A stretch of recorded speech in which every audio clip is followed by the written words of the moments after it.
Hola, este video va a ser bastante diferente a lo de siempre. Va a ser mucho más personal. Generalmente siempre les estoy contando cosas que pasan en mi vida, y esta es una de las grandes cosas que me han pasado en la vida y no se los he contado, así que se siente como, no sé, como raro. Así que este video se llama Mi experiencia con los terremotos. Probablemente ustedes ya lo saben, pero yo soy de Chile, el país más sísmico del mundo. Ajá, el primerísimo. En una lista de Wikipedia de los terremotos más fuertes registrados en la historia de la humanidad, podemos ver que Chile está primero con un terremoto de 9.5. Y aparte estamos varias veces más en la misma lista. Así que los sismos y terremotos no son algo muy raro aquí. Así que estas son mis experiencias con ellos. Terremoto número 1. Esto fue hace bastantes años ya. Yo tenía 13 o 14 años más o menos. Me levanté un día y me fui al colegio súper normal.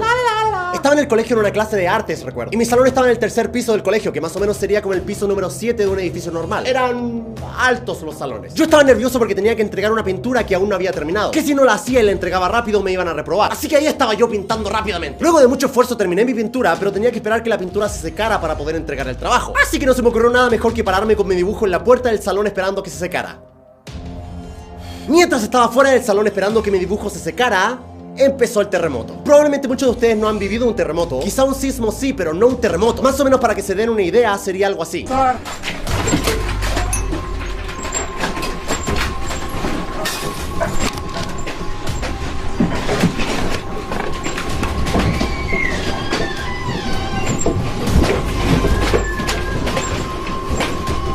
Así que básicamente yo estaba en la puerta de mi salón cuando el terremoto empezó. Estaba yo sin reaccionar, como medio en shock, y de repente me doy vuelta. Veo a todos los niños corriendo hacia mí, así como que ¡wow!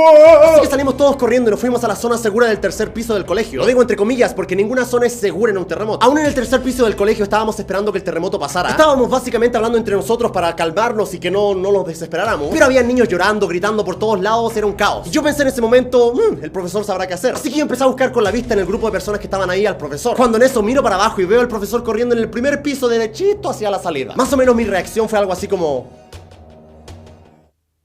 ¡hijo de puta! Como el terremoto aún no pasaba, los niños empezaron a correr hacia la salida. Pero yo y un pequeño grupo de amigos decidimos esperar a que el terremoto pasara. Podría ser muy peligroso bajar escaleras corriendo en un terremoto, te puedes caer y pegarte en la cabeza. Así que básicamente ahí nos quedamos un par de segundos. Pero al final el terremoto no parecía que iba a parar en ningún momento, así que teníamos que bajar sí o sí. Y básicamente teníamos dos opciones: dar una vuelta gigante por todo el colegio para llegar al primer piso y a la salida, que ese básicamente sería el camino largo, o bajar por unas escaleras que daban directamente al primer piso y a la salida, que obviamente era el camino corto. Así que dijimos, hey, vamos por el camino corto. Así que estábamos a punto de llegar a la escalera para empezar a bajar, cuando vimos que básicamente la pared se cayó y tapó la entrada a la escalera y quedamos como...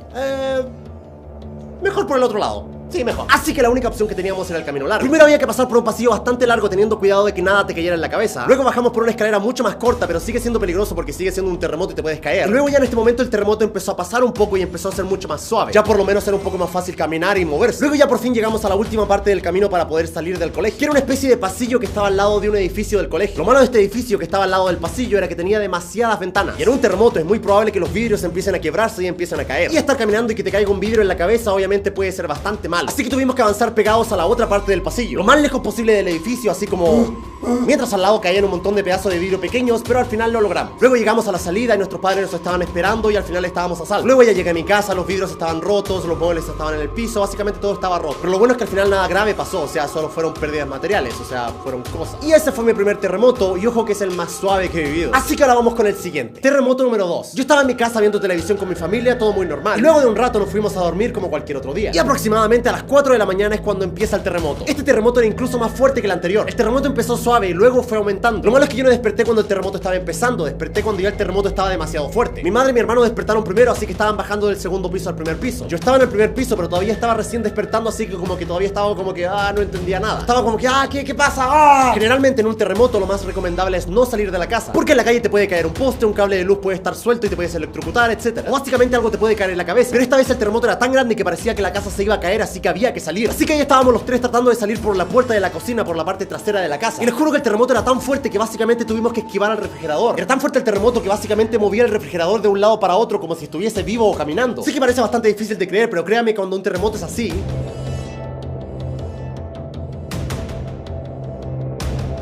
absolutamente todo se está moviendo. Así que básicamente tuvimos que esperar a que el refrigerador se moviese hacia un lado para poder correr hacia la puerta, porque si te llegaba a aplastar ese refrigerador no era algo muy bueno, sinceramente. Mi madre, como podía, estaba tratando de meter la llave en la puerta para poder salir, que básicamente en un terremoto eso es tan difícil como poner el hilo en una aguja. Cuando finalmente logramos abrir la puerta, logramos salir. Yo recuerdo que básicamente mi hermano salió primero y se fue a un rincón. Yo y mi madre salimos después tratando de no caernos en el terremoto. En ese momento yo solo vi la cara de mi hermano mirándome algo así como...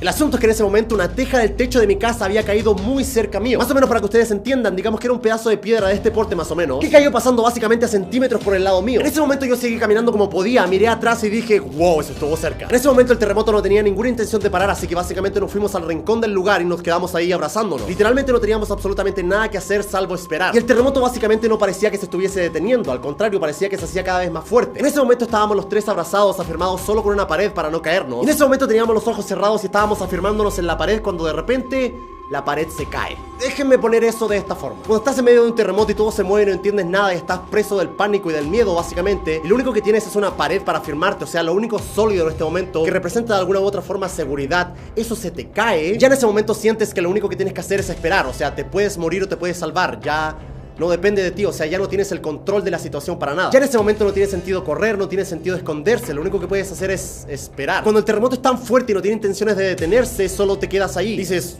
ok, hasta aquí llegué, se acabó. Aquí me voy a morir. Pero ya luego de un rato el terremoto empezó a parar y se empezó a sentir un silencio horrible en la ciudad. Podías escuchar como toda la ciudad estaba en silencio y en shock. Y luego poco a poco empiezas a escuchar la sirena de los policías, de los bomberos. Básicamente es como una película. Ya luego de un rato salimos a la calle y nos empezamos a encontrar con los vecinos. Estábamos viendo que todos estuviesen bien. En ese momento obviamente ya no había luz, se había cortado la luz, así que lo único que podíamos hacer era escuchar radio a través de una radio con batería para saber qué estaba pasando en el país. Y ya, supuestamente en ese momento ya había pasado lo peor aparentemente, pero no. Aquí empieza la parte que yo más recuerdo personalmente en este terremoto. Para mí lo más terrible de este terremoto no fue directamente el terremoto, sino que fue lo que pasó después. A partir de ese día se cortó la luz y se cortó el agua. Nosotros afortunadamente después del terremoto lo único que hicimos fue llenar botellas de agua porque sabíamos que se podía cortar el agua. En la calle podías ver un montón de familias que estaban fuera en la calle porque tenían miedo de entrar a sus casas. Después de un terremoto así nadie quiere entrar a su casa porque te sientes en trauma. En ese momento te olvidas de tomar una ducha o básicamente es increíblemente difícil ir al baño. Definitivamente no quieres estar en la ducha y que te toque otra vez un terremoto. El problema grave empezó cuando empezamos a escuchar rumores al otro día. Generalmente en un terremoto la gente se ayuda entre sí y nos cuidamos básicamente entre nosotros. Pero siempre hay un grupo de personas que se aprovecha básicamente de la situación. Se aprovechan del caos y se aprovechan que básicamente las personas están con las defensas bajas para empezar a robar. Así que todos los hombres del vecindario tuvimos que tomar turnos para patrullar por las calles. Todos agarramos fierros, cuchillos, básicamente cualquier cosa para protegernos. Porque la policía básicamente estaba demasiado ocupada lidiando con problemas mucho más importantes. Así que básicamente tuvimos que cuidarnos por nuestra cuenta. Por un periodo de 2 semanas el sector donde yo vivía se sentía como una guerra. En las entradas del condominio habían personas haciendo guardia alrededor de una fogata. Y en las paredes de alrededor habían personas patrullando básicamente también haciendo de guardia. Por unos días todo estuvo bien y tranquilo. Aparte de seguir lidiando día y noche con los temblores, porque siempre luego de un terremoto muy grande le siguen varios temblores pequeños, básicamente unos 5 o 10 temblores diarios. No lo digo como algo muy importante porque luego del terremoto como que los temblores pequeños pasan a segundo plano. Una noche empezamos a escuchar ruidos en nuestro vecindario, así que todos fuimos corriendo hacia una pared para ver qué estaba pasando y podíamos ver como en el vecindario de al frente ya habían personas que estaban robando. Podíamos ver de lejos que también tenían personas con palos haciendo de guardia. Por suerte en nuestro vecindario no alcanzó a pasar nada muy grave. De vez en cuando llegó uno que otro tipo, pero como veían que nosotros éramos tantas personas que estábamos defendiendo, al final se iba. Al final lo más inquietante fue el constante miedo de primero que todos los temblores y de que alguien se metiera a tu casa. Y básicamente estar lidiando con temblores día y noche no te dejaba dormir tranquilo, así que dormíamos como 2 o 3 horas al día. No tener luz y no tener agua tampoco ayudó mucho. Ya por fin luego de 2 semanas regresó la luz y el agua y todo volvió a la normalidad. Ya por fin pudimos ver las noticias y enterarnos de lo que realmente había pasado. Para nuestra sorpresa, el terremoto que había pasado en nuestra ciudad ni siquiera fue noticia. En las noticias, luego de 2 semanas después, nos enteramos de que en otra ciudad, aparte de lidiar con el terremoto, tuvieron que lidiar con un tsunami. Todo lo horrible que nosotros habíamos vivido con el terremoto, con los ladrones, con el corte de luz, no era nada comparado con lo que otras personas estaban viviendo en ese momento. Una ciudad entera destruida por un tsunami. Gente perdió sus casas y perdieron sus vidas. Yo les estoy contando como yo personalmente viví el terremoto, pero fue horrible enterarse 2 semanas después por la televisión que lo que yo estaba viviendo básicamente no era nada comparado con lo que estaban viviendo otras personas. Y bueno, quería compartir esta no muy feliz historia. Les he contado tantas cosas de mi vida que sinceramente no haberles contado esto se sentía como un poco raro. Sería genial decir que este tipo de cosas no van a volver a pasar, pero eso sería mentir. Es muy probable que vuelva a pasar y no solo una vez, sino que varias veces, pero seguimos en pie. Bueno chicos, este fue un video un tanto diferente, lo sé, pero no sé, sentía que tenía que contarles esa pequeña parte de mi vida que no les había contado. Les mando un abrazo psicológico gigante y nos vemos el viernes para un video ya normal como siempre. No olviden suscribirse a mi canal de juego llamado Juega Germán en youtube.com/juegagermán. Ahí subo video todos los días. De hecho la otra vez yo estaba grabando un video para este canal y básicamente estaba grabando y empezó a temblar y yo dije, creo que está temblando. Y leí muchos comentarios que ustedes decían, oh, cómo se pone a temblar y Germán básicamente no reacciona o no se preocupa. Me imagino que después de esta historia van a entender por qué un pequeño temblor para nosotros ya es como que... En fin, bueno chicos, cuídense mucho, nos vemos el viernes para un nuevo video ya más normal. Y nada, los quiero mucho, cuídense. Chao, chao.